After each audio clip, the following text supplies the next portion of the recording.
மரணம் கண்டிப்பா உண்டு. பிறக்கிற எல்லாரும் ஒரு நாளைக்கு சாகத்தான் போறாங்க.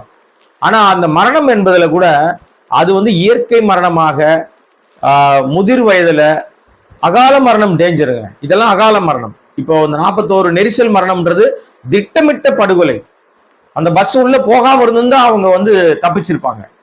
மூச்சு திணறி இருந்தாலும் காப்பாற்றப்பட்டிருப்பாங்க. நெரிச்சு நெரிச்சு அவங்களை ஏறி மிதிச்சு நசுக்கி குடல் வெளியில வந்து முகம் சிதைந்து செத்துருக்க மாட்டாங்க.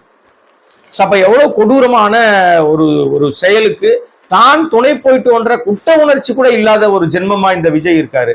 ஆனா இதையெல்லாம் தூக்கி தள்ளிட்டு, நான் முன்னாடியே சொன்னேன், இவனுக்கு வந்து அந்த சோகத்தை மறைக்கிறதுக்கு ஒரு 30 நாள் டிராமா பண்ணானுங்க, வீட்டுக்குள்ள போய் ஒளிஞ்சிட்டானுங்க, கூட இருந்த எல்லாரும் ஓடி போயிட்டானுங்க, இவன் ஒரு தான் பெரிய வீர சிங்கம் அப்படி இப்படி கேவலமா பஞ்ச் டைலாக் பேசினவன் அசிங்கமா 1 மாச காலம் யாரையுமே பார்க்காம வீட்டுக்குள்ள என்ன பண்ணான்னு யாருக்குமே தெரியலங்க. இப்பவும் பாருங்களேன், குடும்பம் குட்டிலாம் கிடையாது கூட, இவன் மட்டும் தனியா இருக்கான். எப்படி இருக்க முடியுது?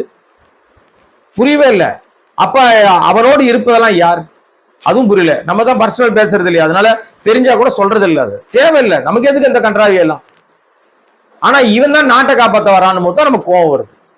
தப்பா இருக்குடா இது, நீ செய்யறது ரொம்ப தப்பு, நீ முதல்ல மனுஷனா மாறு, நீ முதல்ல குடும்பத்தை பாரு, அப்புறம்